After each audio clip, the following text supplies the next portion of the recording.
আসসালামু আলাইকুম। আপনারা সকলেই জানেন আজ সন্ধ্যা ৬টা নাগাদ বাংলাদেশের স্বাধীনতা সার্বভৌমত্বের প্রতীক জুলাই জজবার প্রাণ বাংলাদেশের জনতার কণ্ঠস্বর শহীদ শরীফ ওসমান হাদিকে হযরত শাহজালাল আন্তর্জাতিক বিমানবন্দরে আনা হয়েছে।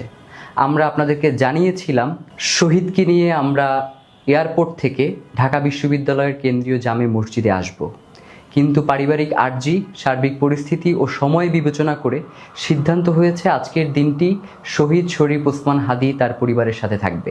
আপনারা দেখেছেন ওসমান হাদি গুলিবিদ্ধ হওয়ার পর থেকেই বেশ কিছু কুচক্রী মহল তারা পুরো দেশব্যাপী ষড়যন্ত্র করার চেষ্টা করছে, স্যাবোটেজ করছে, এবং একই সাথে দেশি বিদেশি ষড়যন্ত্রকারীরা তারা চেষ্টা করছে বাংলাদেশের জনগণের এই যে স্বতঃস্ফূর্ত অংশগ্রহণ এটাকে যাতে কোনোভাবেই প্রতিষ্ঠা হতে না দেয়া যায় এবং এই যে জনগণের যে ইনসাফের লড়াই সেটাকে স্তিমিত করে দেয়া যায় তার লক্ষ্যে তারা আপ্রাণ চেষ্টা চালিয়ে যাচ্ছে।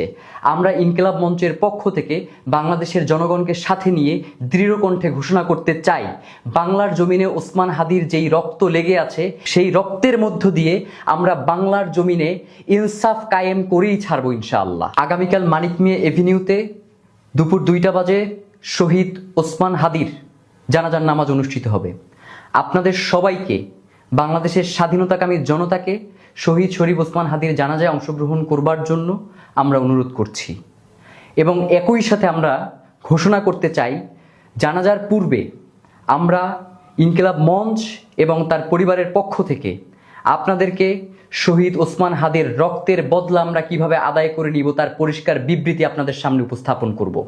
আমরা শহীদ শরীফ ওসমান হাদিকে সঙ্গে নিয়ে মিছিল করে শাহবাগ হয়ে ঢাকা বিশ্ববিদ্যালয়ের কেন্দ্রীয় জামে মসজিদের পাশে জাতীয় কবি কাজী নজরুল ইসলাম যেখানে সমাহিত রয়েছেন তার পাশে আমরা শহীদ ওসমান হাদিকে সমাহিত করব এবং যতক্ষণ পর্যন্ত আমরা এই রক্তকে বাংলাদেশের স্বাধীনতা সার্বভৌমত্ব রক্ষার আন্দোলনের রূপ না দিতে পারবো, যতক্ষণ পর্যন্ত আমাদের সার্বভৌমত্ব নিশ্চিত না হবে ততক্ষণ পর্যন্ত আমাদের লড়াই চালিয়ে যাব।